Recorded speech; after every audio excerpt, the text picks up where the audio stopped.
They tell you grief makes you small in ways you don't notice until someone else measures you against the new size and finds you wanting.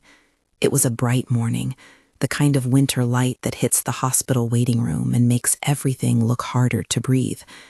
My hands held the paper cup of coffee the way they had for 45 years, steady, too hot, the white rims stained like a map of every anxious hour. I was waiting for the doctor to come back with Robert's test results. Instead, my phone sang the way it does when a doorbell rings in the night. "Mom," Angela said, like a closing door more than a daughter. "I sold the beach house, sold the truck for parts. I'm leaving for Europe next week. Edward's already gone with the collectors. I need space." 2 sentences. No please, no I'm sorry, no hello. Just a half breath of a life I had tried to build in soft increments. A porch swing, a name on a mailbox, 1,000 small Sunday dinners. She hung up. The sound of the phone ending was louder than the respiration monitor in the room 3 doors down. I did not make a scene. Not there, not in the antiseptic hush where people hold their own breaths beside strangers' hurts. I finished my coffee. I folded the disposable lid between my fingers the way I always did when something needed to sit a moment before it was decided upon. That was my first lesson from Robert. Decisions made in grief or in anger were rarely the good kind. There are moments that split a life in 2 without a shout. One side of them you can describe in a single line. The other side takes many pages. That phone call was the single line. The envelope Robert had entrusted me with. "Open when you are ready," he'd said, with that carpenter's thumb tapping the flap like a final nail. That took the pages.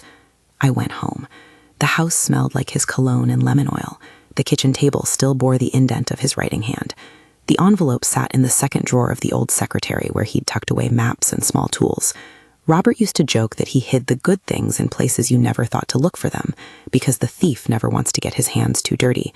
He kept his hands clean right up until the day they wouldn't be needed anymore. Robert's letter was short. He never liked long goodbyes. "If you read this and there are more days for you, use what I left you to live. If there are no more tomorrows, let the house keep its memories. Trust your mind. Do not let your heart be sold under pressure." Underneath, in his careful slant, were account numbers, a list of properties, the deed to the beach house, and a small note about a man named Peterson. Trustworthy, discreet. He tucked a paperclip onto the deed like a little anchor. You should know that Robert was never a showman. He kept his gifts small and certain, like a man who understands the value of compound interest in both money and love. He had built a life that looked modest to most. A sturdy truck in the driveway, a hand-measured garden, a bent Bible with pages thumbed thin. But he had also been a man who put aside in quiet corners so that if the world swam, there would be a raft. That afternoon, after I read the paper and folded the letter back to its shape, the house felt like a place that could hold either grief or strategy. I poured another cup of coffee and sat with the list. The numbers on the bank statement were real. The deeds were signed and witnessed. This was not a fiction for consolation. It was a ledger. I called Mr. Peterson the next morning. He was a small man with a soft voice who smelled faintly of tobacco and good soap. He did not raise his eyebrows when I told him my name. He had the patience people who work with sorrow learn to carry. "We can start quietly," he said. "No headlines. You want to know where you stand." I told him, he said, "It may be messy, but it is necessary." So I did the thing I do best. I hid my fortune in plain sight. If you are wondering why anyone would choose to hide that kind of thing, let me explain the other thing grief teaches you. It's easy to be generous when people look like they deserve your generosity. The real test is being generous when people do not. I could have marched into Angela's apartment with deeds and checks and a sack of money and shown her who was in control. That would have given me satisfaction for the length of a headline and her the sting of shame. I had learned in the late nights of my marriage and the early mornings that shame changes a person for the worse more often than it changes them for the right. So I hired Mr. Peterson and we worked in shadows. We reclaimed the truck the way you reclaim a habit, by being consistent and unremarked upon. We put claims quietly when the buyers turned out to be less than scrupulous. We had the beach house title refiled, the bank accounts reconciled, a ledger that made sense of the odd wire transfers and accounts Robert had left under other names. There were phone calls to people I had not spoken to in decades, old neighbors, a bank manager who remembered Robert and still called me Mrs. Brooks with a fondness that felt, for once, like an ally. I did not tell Angela. I let her think she had the last word and the last dollar. I wanted to see what she would do when the scaffold of convenience came down. People sometimes ask me if revenge tastes sweet. They imagine me celebrating, brandy glass in hand, evil smile planted like a jewel. That is not my way. I wanted correction, not consumption. If Angela was to learn dignity, it had to be by practice, by doing, by working, by cleaning other people's crumbs from their counters, and learning to sleep at night without someone else's money under her feet. While the legal wheels turned, I took to living in a thin cloth of pretenses. I wore the same cardigan people had pitied me for before Robert's money was known. I let neighbors clap me on the shoulder with that sorry kind of tenderness reserved for widows whose husbands' names no longer opened bank vaults. I watched Angela on social media flit about with Edward, her posts bright with filtered beaches and breathless captions. When she posted the picture of her and Edward at the airport, their faces small and sunlit, something nodded in my chest that old grief knows well, a cocktail of disappointment and resignation. Aurora, my neighbor since we were both newly married, came by on a Sunday with a pie and the kind of gossip that pretends to be comfort. "You holdin' up?" she asked, eyes darting beneath the brim of her hat, the hat she wore like an umbrella against other people's pity. I told her I was. She left the pie and 2 Tupperwares, and when she turned back to the light of my kitchen, she said, "You know, Antonia, sometimes you have to let the river run so it can clean the stones." That was how I made my plan. Not cruel, not theatrical. A long con? Maybe. A teaching? Certainly. I would give Angela the space to fail, and then, when she was ready, I would pull her back and show her the ladder. I wanted her to meet the floor, and on waking, choose to stand again, because she had earned the choice. Time does funny things when you are pretending to be less than you are. You learn what people really offer you. Some bring dinner, some bring gossip, some bring fresh air like it costs nothing. Mrs. Johnson from the church, God bless her quiet heart, called me to volunteer me at the community center, a place where I could sit and sew button cards and be grateful for the company. I took the job. I kept it for months. I learned the complicated satisfaction of a paycheck that wasn't borrowed from a husband or a memory. Angela's unraveling did not occur all at once. It was an attrition, like shoelaces fraying. Edward's charm wore thin the way paint peels after a season. The first sign was a call with the kind of voice that is loud with papers being shuffled across a table. "Mom," she said one evening, there's something wrong with the accounts. They say things were signed in my name." She waited for me to swoop, to magnify into the rescuer. But I did not swoop. "Tell me everything," I said instead. She told me about a mailbox in a city 2 hours away, a notary, a borrowed signature. She told me about men who call and men who say they can clean it up for a fee. She told me how her passport had been used, and she couldn't get a straight answer from the agency. She sounded small. Not the small you can fix with money, but the small that is left after someone has been hollowed out of honor. When the creditors started to buzz, Angela sold things she had no right to sell. A brooch that had been my mother's. I saw the photograph on a dated post with the caption, "Needed the cash." The truck's private parts, gone to strangers who had been patient in their offers. The beach house, supposedly sold to a couple who promised to renovate and keep the spirit, but whose wire transfer never cleared the bank. Edward was quiet through most of it, loud only when it served him. He left before the creditors came for him. He left the kind of silence that sounds like a slammed door. I watched. I stepped in at the edges with a legal hand that was firm but not loud. Mr. Peterson negotiated deeds and kept the predators from finishing their feasts. He ghosted as intervention where necessary, unglamorous but precise. A letter, a call, a claim filed with the right stamps. I set aside a portion of what Robert had left for this, not as punishment but as tuition. If Angela was going to learn, she deserved the diploma of consequence, but not the certificate of destitution. She came home eventually, not with Edward, not with bags of new belongings. She came with one suitcase and a face that belonged to a young woman unmoored, thin, distracted, eyes like someone who had been insomnia's friend for months. She took the job at a cleaning company 2 blocks from my house. She learned to scrub grout until her palms were callus soft. I watched her carry the vacuum like a child carries a new toy, tentative and proud.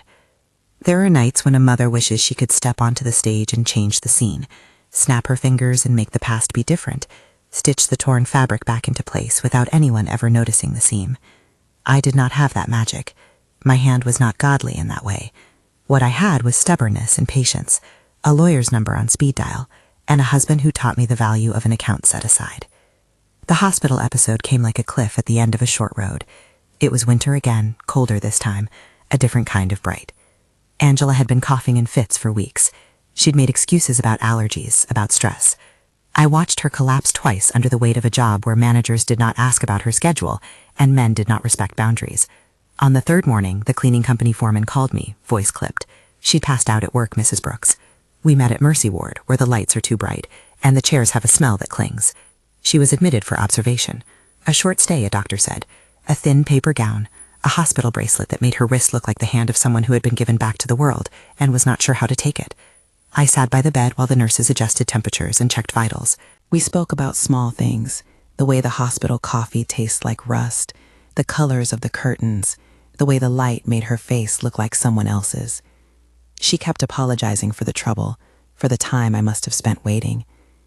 Then she asked me for something that felt like a line had been set in the sand. Would you say tonight? And could you clean up after me if I make a mess? I don't want the staff to have to deal with that. It is a strange thing to be asked to clean up after your child. You imagine your child at 6 with knee scabs and the smell of grape juice, and you do it without a second thought. You imagine your child at 20, face freckled with impatience, and you do that too.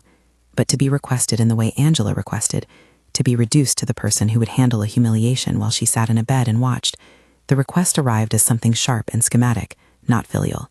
It was less a plea and more an expectation. I told her I would stay. I told the nurse in the hallway I would stay. I folded into the chair and kept my hands in my lap like a woman who had learned her place in the world, sometimes is given a seat and nothing more.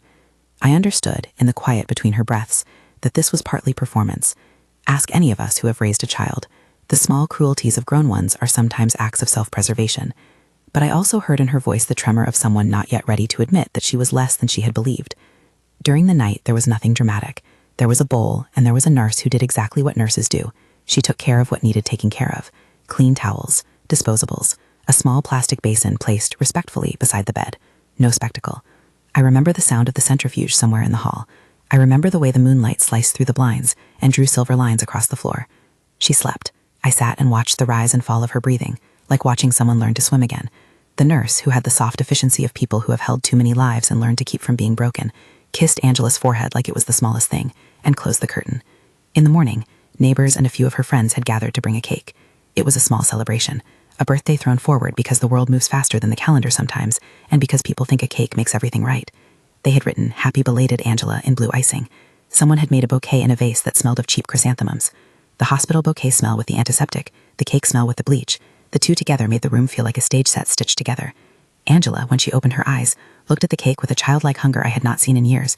She smiled, and her smile was a thread of the old girl who used to eat cake with sticky fingers. Then she turned to me and said, without the tremor she'd carried since the call, "Mom, would you—" And then she said the thing that had made me tighten in the chair like an old hinge. Would you clean up after me like you used to? I don't want anyone else to do it. I want you to be the one." I had been expecting confessions, apologies, perhaps a long, slow conversation about what she had done, but not this. Not a command wrapped in flimsy nostalgia, not an insistence on humiliation as an act of intimacy. There are moments when your hand on a switch decides a whole circuit of things you will or will not do. I could have risen and taken up the basin and the paper towels and knelt like some penitent in a small chapel. I could have taken that route and kept my dignity as something they took from me piecemeal and private. But that was not the point. Robert had not dealt a life to be doctored in 2 sentences. He had left us a classroom. My task was to teach without breaking her. So I did something small and deliberate. I asked the nurse for a little plastic cup, sterile, with a lid. The nurse raised an eyebrow, the way people do when something about a request is a question itself, then nodded and handed me the sterile cup. No one watched the cup but my hands. I sealed what it needed sealed with the kind of economy that says, this is about symbolism, not spectacle. I placed that cup with a lid on a napkin and set it in my lap. When the visitors were singing, I took the cake, polite and round and frosted, and I set it on the bedside table. I placed the cup squarely on top of the cake, where a candle might go if this were a child's party. The cup was small but visible. It was not an affront meant to rot, but a punctuation mark, a public comma in a private sentence. For a moment, everyone held their breath. Angela blinked, her face folding into a look I know my sisters would recognize, the look of someone who has been caught by a mirror she did not know was there. "Mom," she said, half laugh, half gasp. Her hand came up like she wanted to hide her mouth. Her voice was a soft animal. "What?" I set my hand on the napkin. "Think of it," I said. My voice was quiet enough that the nurses nearby lowered their heads as if listening to a prayer, as a bookmark. The visitors glared, or perhaps they simply registered the social calculus of someone inserting a lesson in the middle of cake. Mrs. Johnson's eyes flashed sympathy and a little scandal. Aurora clutched her purse the way people clutch morals when they are surprised to find them needed. Angela's face changed in that second, something like recognition, then anger like a netted animal, then something else I could not name. "You can't," she said. "You can't." "Watch me," I said, because I wanted her to feel the exact weight of the choice. I had not wanted this to be a public shaming, and it hadn't been. It had been a visible, sealed sign placed where celebration was expected. People looked at it as if you could read a crime in a cake. I saw the indignation rise in her cheekbones. I saw the hand that wanted to snatch the cup and fling it away. We sat with that silence, like two people across a small table measuring spoons.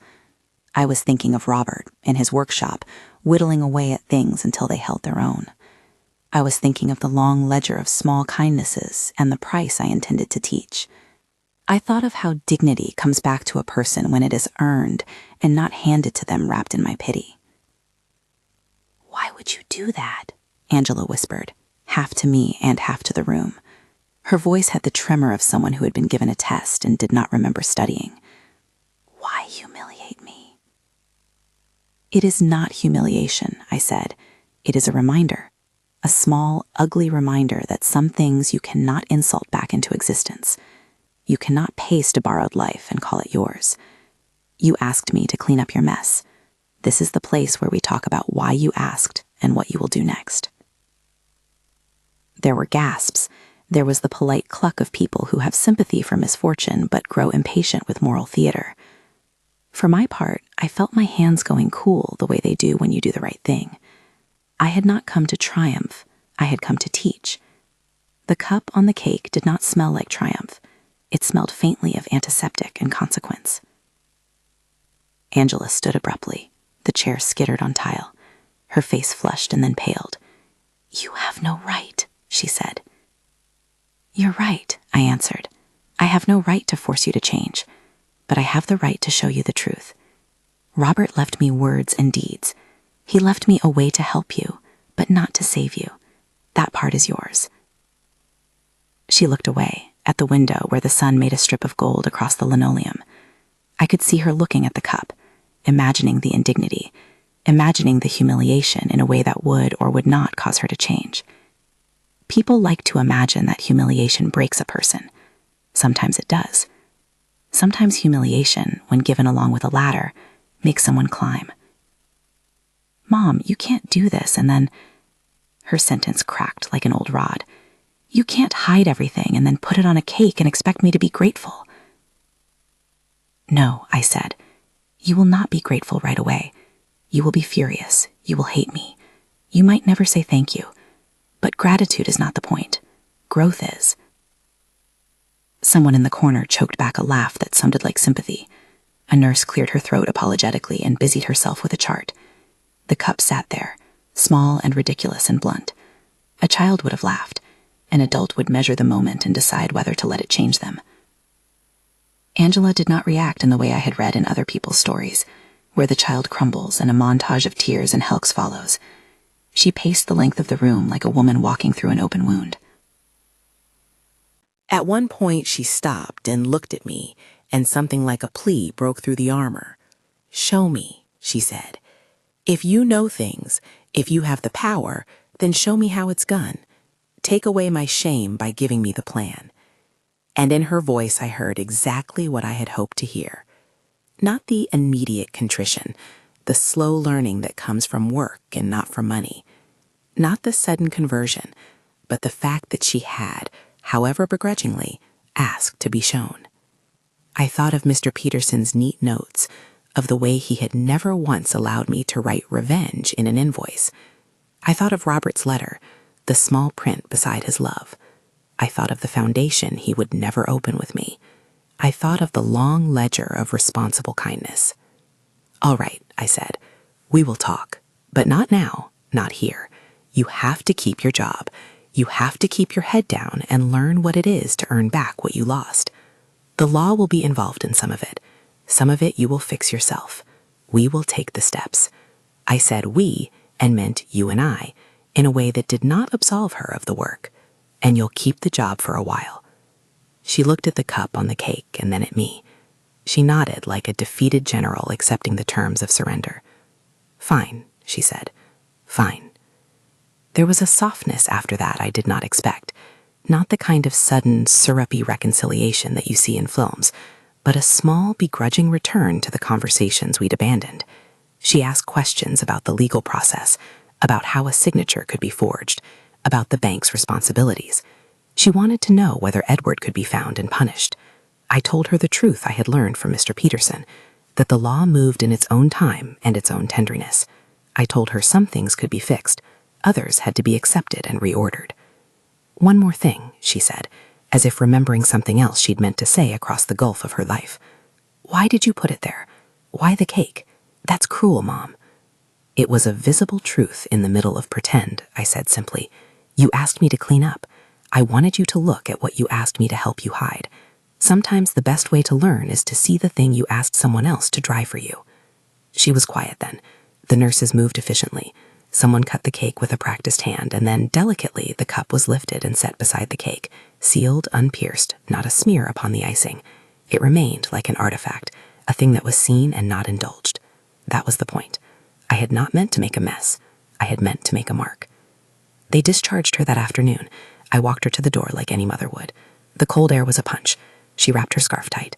Before she left, she turned and looked at me with a face that finally, for the first time in months, held a sober light. "Showy," she said again. "If you have the keys, show me how to find them." My throat tightened in a way grief is sometimes wont to make present. I thought of the long nights Robert used to spend by his blueprints, of the way he would exhale after a measurement was right. I thought of the ledger I had hidden in a different drawer. I thought also of a cup upon a cake, and the strange power of a small, humiliating symbol to make someone look. "There's a man named Peterson," I said. "We'll start there." We said little on the walk home.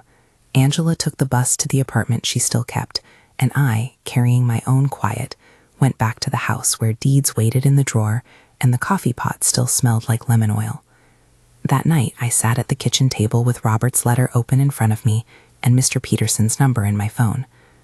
The world sat between those two things like a hinge. By the next week, the quiet work had begun. Mr. Peterson called to say he had found inconsistencies in the beach house sale. He had flagged a wire transfer with a misspelling that suggested a hurried forgery. He had liened a title that belonged to a man who tried to render a property into a check and had failed. These things, though mundane in their details, are the scaffolding of restitution. Each paper filed was like a stitch mending the torn curtain of our lives. I went to the community center, to the job that kept me honest in my days. I swept floors and ironed collars for families who thought their worst mistake was a burnt roast. I balanced my checkbook and learned to enjoy the small pride of a righted ledger. Angela kept her job and scrubbed away the residues of other people's dinners with a fierce care. Some nights she came home exhausted in a way that made me want to press my palm to her forehead like I did when she was a child, and a fever kept her awake. She refused my money publicly, but accepted a ride once, or a plate of stew left at her door from Aurora.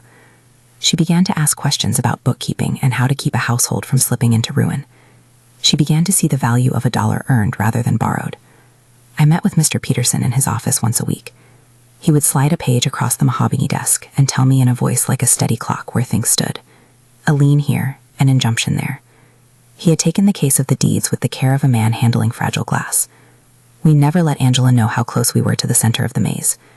We watched her learn to live in a way that was less glamorous and more honest. We gave her just enough help to keep from the edge, and not so much that she could pretend to float. And yet there was always the cup on the cake in my mind, a tiny monument to the moment she asked me to clean up after her, and I answered with a symbol.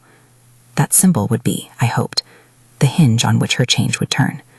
I had not yet decided when to reveal the ledger fully. That decision required a timing that was not mine alone. It required her to stand on ground of her own making for long enough to feel its firmness under her feet. One morning, I received a call that would pull me toward the next stage. Mr. Peterson said, his voice was steady, and I could hear the files in the background. "We can have you reinstated as custodial owner of the apartment building," he said.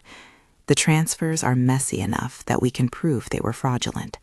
There will be hearings, there will be paperwork, but we can do it." My heart did a small thing of recognition. This was the moment when the scaffold I had built would be visible. It was the time to decide whether the ladder I was offering would be handed to Angela or left in a locked drawer for me to throw open in a courtroom. "Not yet," I said into the phone. "Not until she is ready to accept the responsibility. Not until she has earned the right to the ladder." Mr. Peterson was quiet. There is a certain professionalism that implies both counsel and patience. "She's already paying for some of it with her labor," he said. "But if you have reason to believe she'll only go back to the same patterns, waiting might be wise." And so I waited. I watched myself wait like a person with a list of things to do in a day of storms. I taught my hands to be still. I let Angela put in the work. I let her face the men who would call, and the sets of men who will always look for a weakness to exploit. I let her feel the floors she had to sweep. There are ways to measure progress besides a balance sheet. When a woman who once thought the world was a smorgasbord of other people's promises starts to keep a calendar and to answer the same foreman with a firmer tone, something shifts. She wrote me a short letter one night, a narrow page with handwriting that had its old slant, but a tremble at the end of some letters. "I don't know yet," she wrote, "if I can be the woman you said I could be, but I'm trying. I scrubbed the grout today and found a penny under the tile. It felt like finding a coin in a couch. It's small, but it made me think of beginning." That penny sat in a jar on my mantel for a week before she came and claimed it for her own. And yet, even as the legal threats tightened and the cleaning work steadied her, I knew the hardest test would not be the courtroom or the ledger. It would be the moment when I lifted the lid and let her see how much had been done by me while she had been learning to stand. It would be the moment she had to meet the truth of her choices and decide whether to hold resentment or to open her hands and let go. When Angela invited me to the small gathering they planned at the community center, a modest celebration of her return to work, a belated birthday party for one, I felt the air shift. She was calmer now, more measured. The cake she asked for was not elaborate. The cup I had placed on the hospital cake had become a thing between us, a memory with edges. I wondered if she had intended to replicate it, to test me, to see if I would keep the ledger hidden or reveal it, like a father showing a child a map to a treasure. I went because I wanted to sit quietly and see what sort of woman she would choose to be. The center smelled like lemon oil and warm bread. People dotted the room like notes. The cake looked smaller that day, but my hands reached for the plastic knife with the same curiosity as any other ordinary woman. She stood up to make a small speech. Her voice did not waver. She thanked the staff, the foreman, the nurse who had stayed with her, and then she looked at me. "My mother," she said, "has seen me through a lot. I don't always deserve her patience." The room clapped. I clapped not because applause is currency, but because respect sometimes comes wrapped in polite noise. She turned back to the cake. The moment was quiet, the way a hinge is quiet until you push it. And then she did something I had not expected. She lifted the cake, and with hands that had learned steadiness and tremble both, she placed the cake on the table and looked at me as if asking permission to proceed with something private, now public. She had the look of a person who had walked the corridor of her mistakes and wanted to close the door. "Do you remember that day?" she asked, half to the room and half to me. "In the hospital with the—" Her voice trailed as people shifted uncomfortably. The table hummed like a small animal. I felt the room go still. "I put it here," she said, reaching into the center of the cake and producing— "What? A paper napkin? A ribbon? The small sealed cup we had both seen in Mercy Ward?" The entire room leaned without moving. She looked at me, and this time there was no attempt at deflection. The look she gave me asked something I had been planning to answer, whether I would open the drawer of deeds and let her take what she was owed by blood and not by dramatic gifts.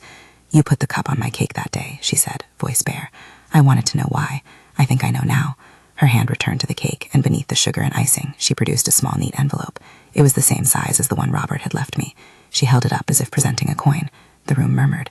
I felt the air shift the way it does right before a storm. "I found this," she said, "in my pocket. I thought it had been there forever, but I didn't know whose hand would have slipped it in. Now I know I'm not done yet. I don't know how to say thank you for the things you won't let me buy. I don't know how to be the woman you think I can be." Her hands shook. I stood. I could have taken the envelope and opened it there, making the deed a public spectacle. I could have handed her a key and asked her to step into the center of the life she had once thought free for the taking. Or I could have done nothing and let the moment harden into another day. I sat back down. The envelope remained on the table like a small boulder.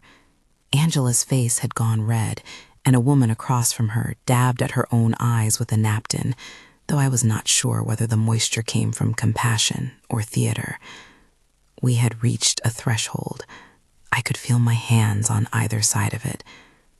"Not yet," I told her softly, an echo of the word I had spoken to Mr. Peterson. "Not now. We'll talk. We'll make a plan. But you will not be given everything as a gift. You will owe some work, and we will pay the rest together." She nodded, the way a person does when instructions are being given by a teacher they did not know they'd still have. The party resumed with subdued laughter. The cake was cut. The envelope lay between us like a promise waiting for its day. When everyone had left, she stayed behind to help clean up. She wiped tables with a concentration that looked almost reverent. I watched her, and the sight of her bent with that simple industry nearly undid me. There are times in a life when the ledger and the heart are at odds. I had a ledger still to show, a book of deeds and accounts that would make the skeptical believe I had never been as poor as I looked. I had the authority to unbolt certain doors. But I had, more importantly, a woman before me who had chosen to stand in line and wipe crumbs off a table rather than buy herself back into grace. That night, I went home and opened that drawer where Robert had first set the envelope. I laid out deeds and numbers and letters and a small sheet of paper with his dry cursive. It was not yet time to hand her the papers. The envelope lay open on my table, the same size as Robert's, but it did not belong to him. It belonged to a day that had yet to be chosen. I spread the deeds like a small map across the kitchen table and let my fingers trace the edges until the lines blurred into the whole of a life that had been quietly saved for a future neither of us had expected. Mr. Peterson called that week with a voice that had the patient rhythm of a man who reads slow sentences and finds the punctuation before he answers. "We can move forward," he said, "but it will be better if you prepare her first." His pause told me he knew the kind of sting that came after truth. She needs a scaffold, not pity, not gifts, a plan. So we made a plan, not flashy. There is no virtue in theatrical salvation, but precise, and in its own way kind. I wrote out lists the way ladies of my age do. Step 1, Step 2, Step 3. Step 1 was simple and unsentimental. Secure the property she had lost legally, and make sure the creditors were stopped from finishing the job. Step 2 was to set aside a working fund to keep Angela from sliding into the most dangerous kinds of desperation while she proved herself. Step 3, and this one weighed on me more than the ledger ever did, was to find a way to teach her how to manage what she would eventually be given, without making the gift the answer to all of her questions. I told myself I was thinking like a gardener.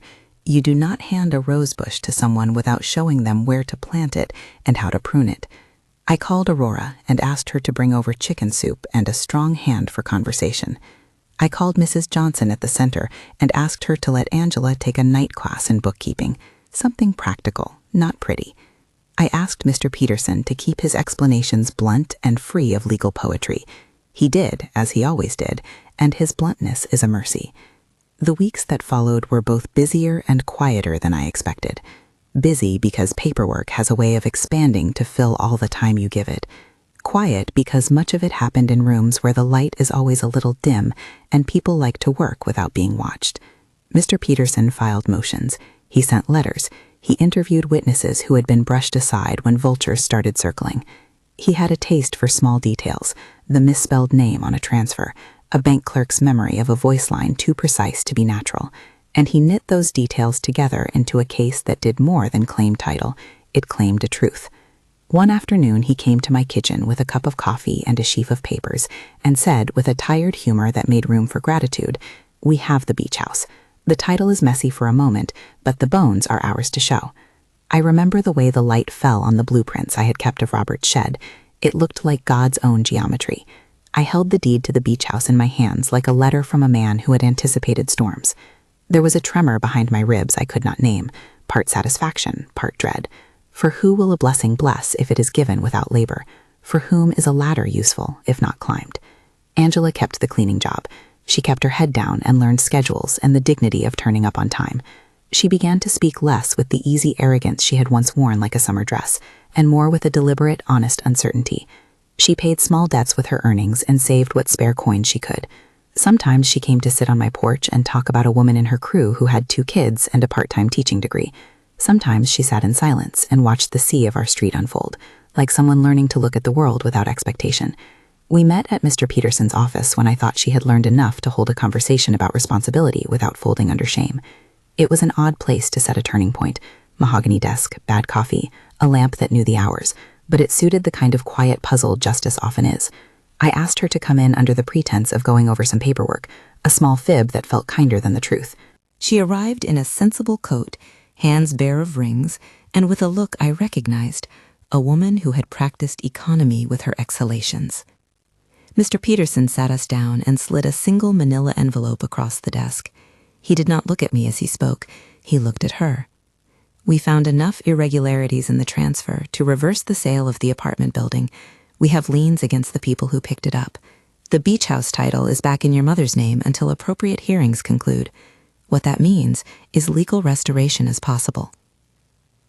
If you had asked me at that exact second what I wanted more, a righteous victory, or to watch my daughter run out of the room with the papers and close the door behind her, I could not have given you one answer. I wanted her to know the truth.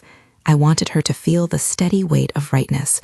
But more than that, under the hunger of years and the ache of a love that had been tested by choices, I wanted her to be able to hold it without collapsing.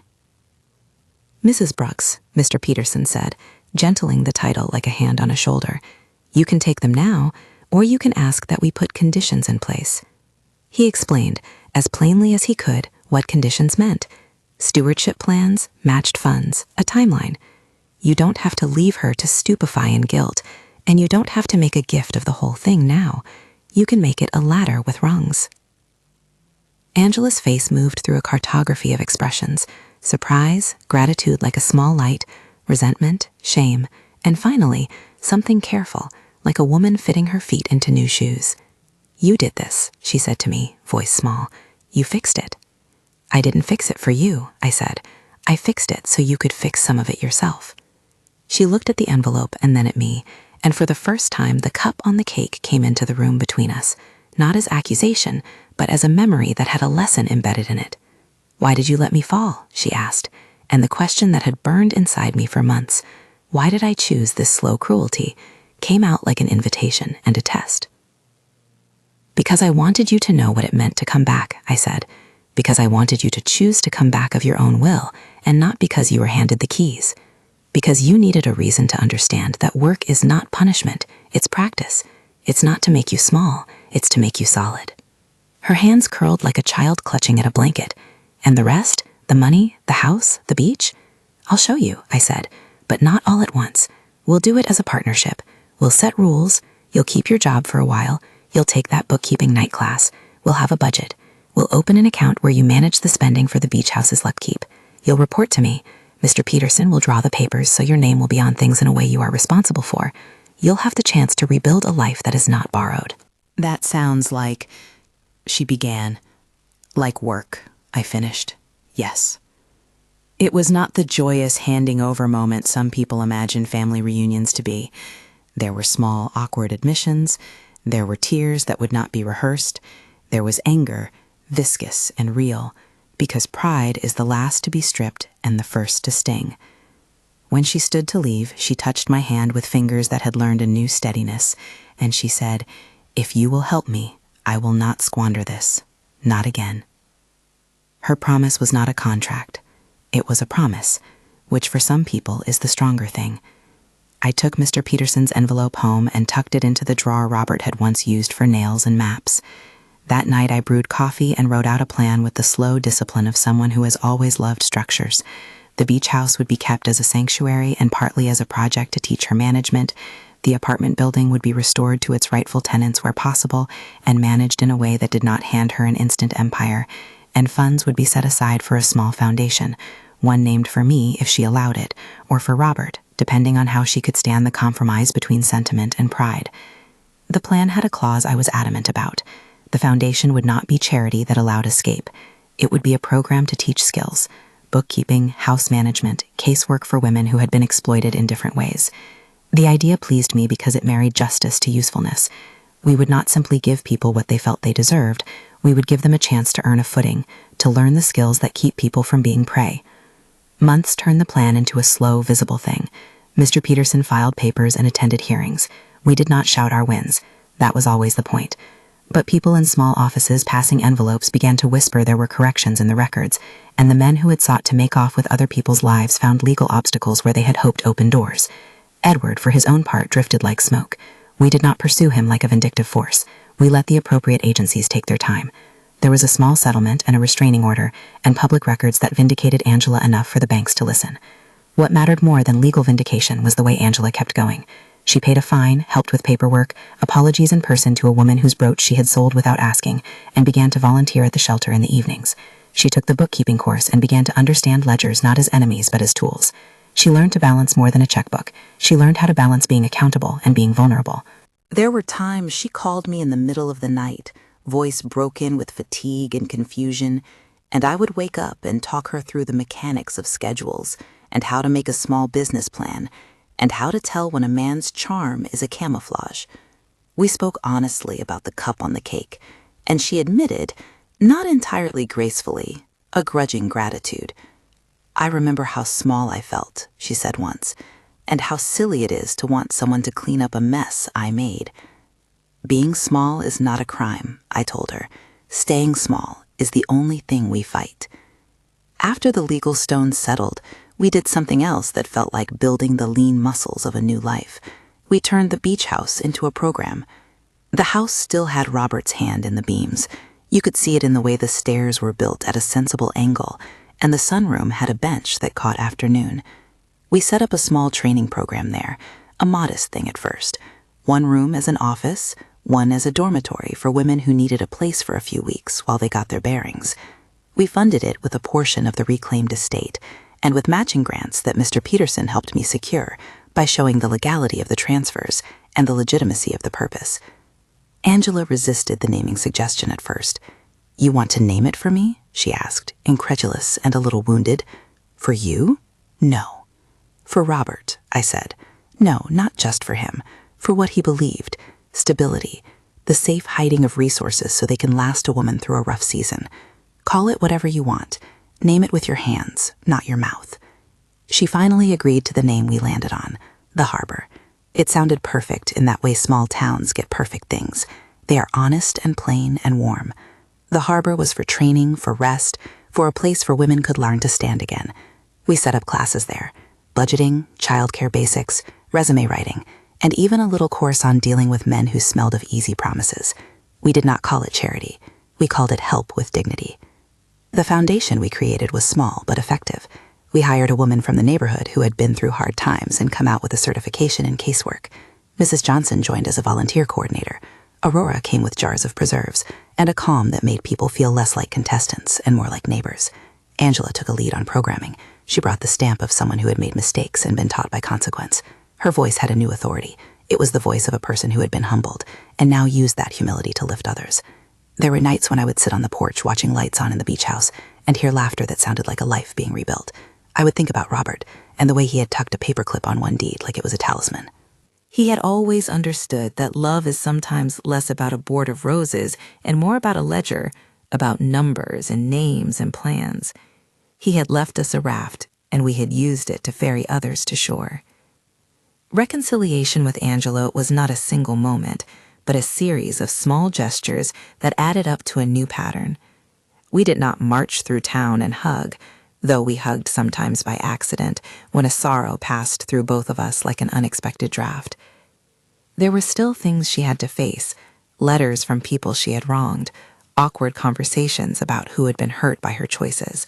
But the atmosphere changed from one of accusation to one of repair. She learned to apologize with specifics. She learned to repair relationships in the small currencies of labor: a night's childcare here, a meal cooked there, a phone call returned on time. One afternoon, months after the cup on the cake, she knocked on my door and held out a small glass jar with a penny beneath the lid. "I found this," she said. "I saved up to buy some supplies for the harbor. It's not much, but it's mine." I took the jar and felt the weight of a coin, which is to say, the worth of beginnings. "Keep it," I said. "Put more in it. Build it up. Let that penny be your promise." She did. She saved in that jar and later deposited it in the account we opened together, a tiny ritual that taught her the difference between wanting something and making it happen. She hired a part-time manager for the harbor and came up with a curriculum. She went back to school for social work part-time, and the sight of her carrying textbooks on the bus made my throat swell the way a wave swells the shore. There were moments I regret. One evening, sitting by the sink washing a plate while rain tapped the windows, she came in and leaned against the doorframe. "Do you ever think," she asked, "that if you'd told me sooner, I would have been different?" I dried my hands and met her eyes. "Maybe," I said. "Or maybe the telling would have been a bandage over a wound that needed to be stitched. I did what I thought would make you strong. I could be wrong. But look at what you've done since, however it started. That is the thing that matters." We argued sometimes, not the kind of fights that shut down conversation, but the kind that test a new relation to power. Once I suggested a policy for the harbor I thought necessary, and she bristled at my decisiveness. "You're still doing it your way," she said, and I could hear the echoes of old anger. "You handed me the ladder with instructions like it's a child learning to tie shoes." "I gave you a map," I said. "You can redraw the roads." She laughed then, and something in the laugh told me the joke had been accepted, not resented. We were learning to be partners in a life neither of us had expected would be our work together. The community noticed. The harbor began to fill, first with women who had nowhere else to go, then with those who wanted to help, and finally with volunteers who believed in the dignity of labor. We made rules that were not punitive: a term of training, an agreement to seek work or education, a mandatory class on budgeting that Angela loved to teach because it allowed her to be boss and soft at the same time. We set a bench on the porch with Robert's initials carved into it. Sometimes I would sit there in the gray light and imagine him in his blueprints and wonder if he had meant for us to do something like this all along. There were small triumphs that tasted like bread: a woman who once slept in her car learning to hold a job, a young mother who learned to read forms and fill them out, a former addict who found a tempering routine in sweeping and making beds. We never made promises we could not keep. We charged a modest fee for some classes, offered scholarships for others, and relied on the kind of quiet fundraising old neighbors are good at: supper table events, local church teas, and a few small grants that liked our plainness. Angela's hardest work was not teaching others, it was living truthfully. She had to face people she had slighted with stolen currency and make apologies that had to do with more than words.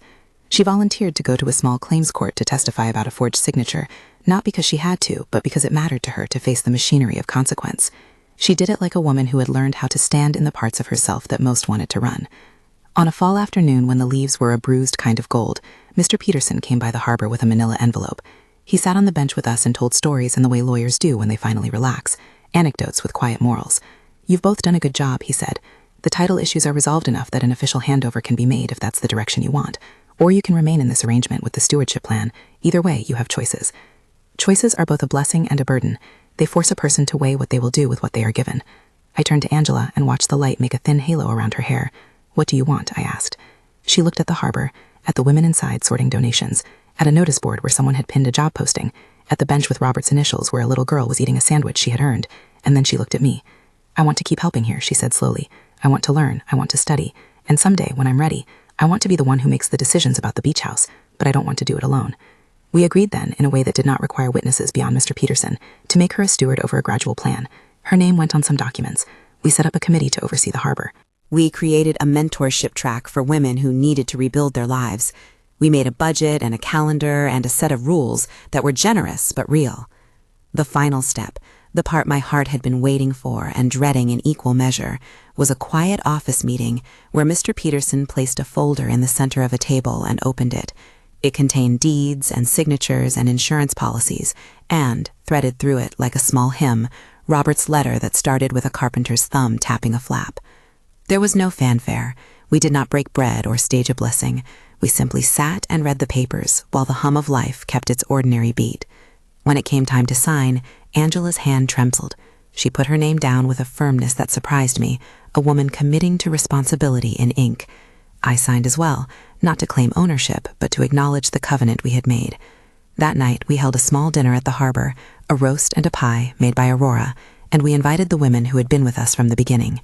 There were toasts that were clumsy and honest. There were tears. There was a penny jar on the mantel with more coins in it than when we started. People asked me afterward if I felt vindicated.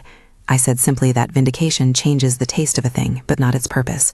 I had wanted not to win a point, but to teach a lesson that could be taken outside my little story and used by others. If that meant a strange, small humiliation on a hospital bed and a cup on the cake, then so be it. The cup had done its work. It had been a mirror, and mirrors can hurt when they show you what you have been pretending not to be. Angela changed in the ways that matter. She kept her job long enough to learn the discipline of punctuality. She stayed with the program at the harbor and eventually became its program director. She enrolled in school, studying part-time when she could. She married again later to a man who was steady in the boring ways marriage requires, who washed dishes without turning them into performances, and who learned to carry a checkbook. They had slow years and honest ones. As for me, I kept my routines. Coffee in the morning, lemon oil on the kitchen table, a cardigan for those who came to visit. I learned the art of being pleased without needing applause. I learned to sit with the ledger as a thing of care rather than a weapon. I planted a small herb garden by the porch and taught a young woman at the harbor how to prune rosemary. She would come by once a week with a basket of herbs to sell at the community market. There was a day, not long after the harbor opened in earnest, when Angela and I walked down to the beach house at dusk. The sky was a smudge of lavender and graphite. The porch light was on, casting a forgiving glow on the woods. We sat on Robert's bench, his initials already weathered into the wood, and watched the tide breathe in and out like some ancient machine. "You were hard on me," she said, as if to remember we had once been two people in a contest. "I was practical," I corrected her, half smiling. "There's a difference." "And you were right," she said, "but you were also loving. I think I understand part of what you tried to do." "You tried to make yourself God today," I answered, giving myself license in the small humor of the moment. "Don't make the same mistake again." She leaned her head against my shoulder like someone who had finally learned the geography of belonging. "I'm sorry," she murmured, "for being what I was." I folded my hand over hers. "I forgive you," I said, and meant it with a fullness that had no strings. Forgiveness is not a bargain. It is an offering you make because you want to be lighter. We spent the rest of the evening talking about plans, about a new wing at the harbor for single mothers, about a fellowship for women coming out of crisis to learn construction trades, about a garden where the women could take home vegetables they had planted. We planned not from a place of grandiosity, but of small, sustained impact. We spoke of Robert as if he was in the room, because his fingerprints were everywhere, and because the life he had quietly provisioned for us had become our toolbox. The harbor grew in small ways into something steady. We kept the rules we had made: responsibility, contribution, learning. We kept the penny jar as a talisman on the mantel, and when the jar was full, we would sometimes break it open and spend the coins on something small. A bus ticket for a woman who had a job interview, for example, or a new set of sheets for the dormitory. Each expenditure was a lesson in economy and in how to treat what you have been trusted with. When people ask me what the cup on the cake meant to me now, years later, I tell them it's a story about boundaries. I tell them it's an illustration that sometimes the most charitable thing you can do for someone you love is to let them wrestle with the consequences of their choices, and then give them the tools to rise. I tell them it's about the dignity of work and the need for repair. They nod like people who have come to a church and expect parables. But for me, it is not a parable. It is the ledger of my life. There are days when Angela will still call and we will speak about the harbor's budget, or a woman who has relapsed and needs a second chance. There are other days when we sit on the beach and watch the gulls make complicated circles. Once, while we were sitting there, a young woman who had been at the harbor waved from the porch. She had a child with a sticky hand and a new job at a bakery. She laughed like someone who was finally warm. I often think of how grief makes you small, and how strategic patience can paradoxically make a life larger. Robert had shown me that with his quiet tendencies. I had shown Angela that with my rules and my sometimes stern love. We had not done it perfectly. We had done it humanly, with error and with persistence. On the last night I will tell you about, we invited the women who had been helped to a small dinner. We sat at the big table in the sunroom and passed bowls and plates the way families do. Someone lit a candle that made the moment look like a photograph. Angela stood up and announced that the harbor had been awarded a small community grant and that she had enrolled in school full-time. There were cheers. She looked at me and mouthed a wordless thanks.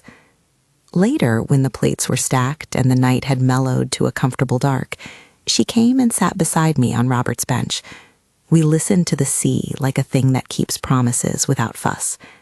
"Mom," she said, her voice so soft it might have been the rustle of a page turning, "thank you for not doing everything for me." I took her hand and felt the surety of a warm palm. "You're welcome," I said. "But remember, the next time you feel like asking someone else to clean up your mess, see if you can learn to take the towel." We sat a long time and watched the tide. The harbor's lights twinkled like small stars inland.